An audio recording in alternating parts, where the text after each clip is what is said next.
Okay, for our next piece of entertainment, we have the celebrated, recently seen on this very stage, tunnel minstrel, Bettina Johns, who will entertain you with a story and some songs.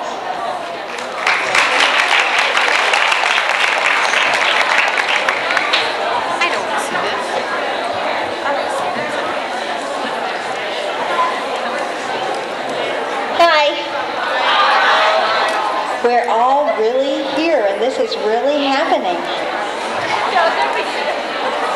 I'm Bettina Johns, and I really am a storyteller and a minstrel. I would like to tell you a story. And the title of this story is What Was I Scared Of? It was written by my childhood idol, Theodore Geisel, more commonly known and more lovingly known as Dr. Seuss. Well, I was walking in the night, and I saw nothing scary. I've never been afraid of anything. Not very.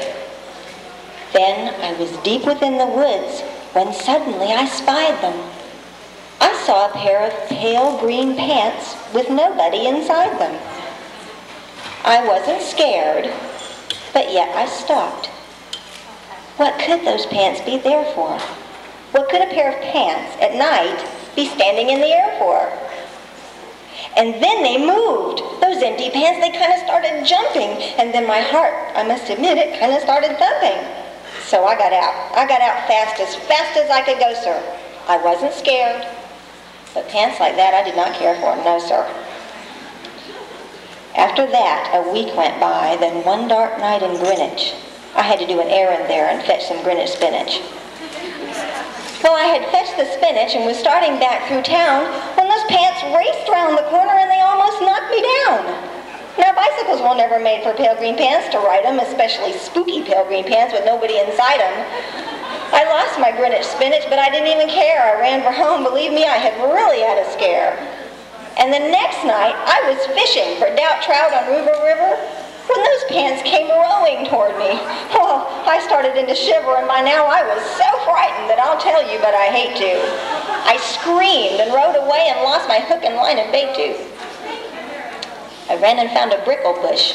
I hid myself away. I got brickles in my britches, but I stayed there anyway. I stayed all night. The next night, too. I'd be there still, no doubt. But I had to do an errand. So the next night, I went out. I had to do an errand. Had to pick a peck of snide in a dark and gloomy snide field that was almost 9 miles wide.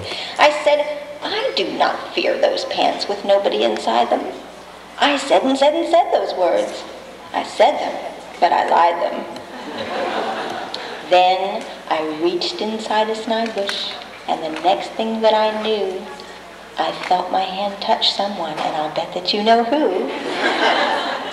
There I was, caught in the snide, and in that dreadful place, those spooky empty pants and I were standing face to face. I yelled for help, I screamed, I shrieked, I howled, I yelled, I cried, oh, save me from these pale green pants with nobody inside. And then a strange thing happened. Why, those pants began to cry. Those pants began to tremble. They were just as scared as I. I've never heard such whimpering, and I began to see that I was just as strange to them as they were strange to me. I put my arm around their waist and sat right down beside them. I calmed them down. Poor empty pants with nobody inside them. And now we meet quite often, those empty pants and I, and we never shake or tremble. We both smile and we say hi.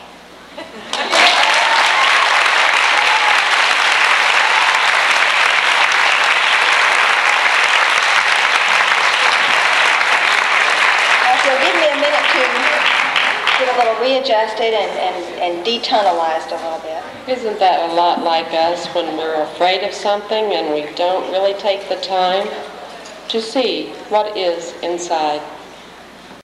Now this first song that I'd like to do is a song by Don McLean called Vincent, or Starry, Starry Starry Night, some of you know this as.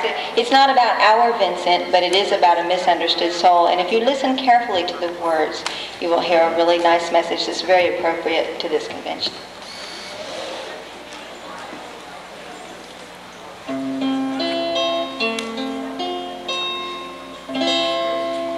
Starry, starry night,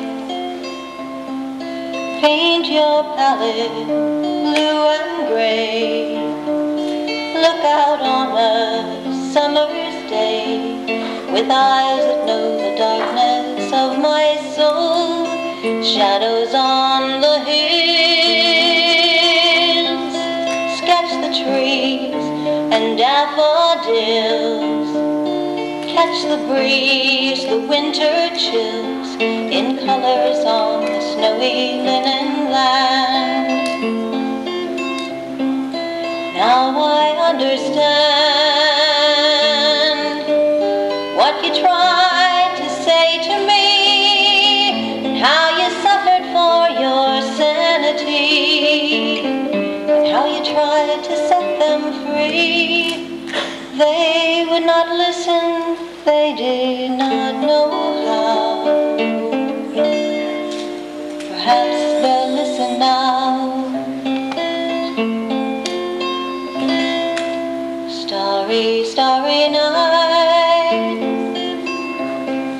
flaming flowers that brightly blaze, swirling clouds of violet haze, reflect in Vincent's eyes of china blue, color changing hue.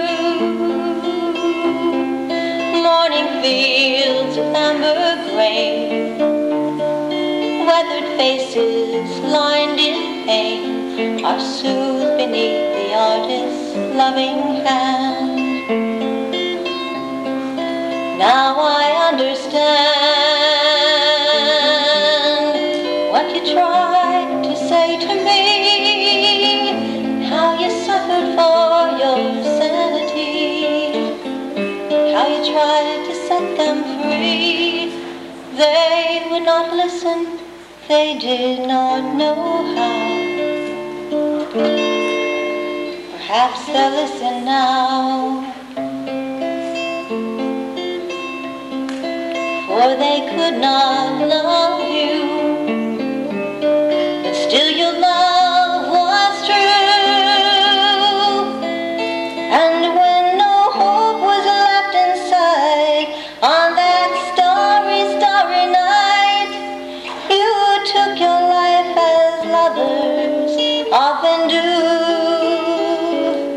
But I could have told you, Vincent, this world was never meant for one as beautiful as you.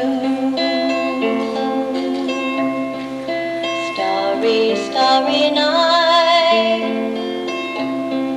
portraits hung in empty halls, frameless heads on nameless walls, with eyes that watch the world and can't forget, like the strangers that you met.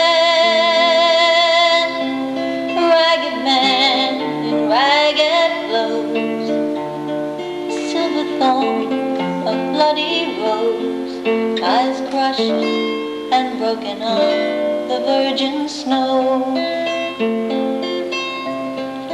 Now I think I know what you tried to say to me, and how you suffered for your sanity, how you tried to set them free. They would not listen, they're not listening still. Perhaps they never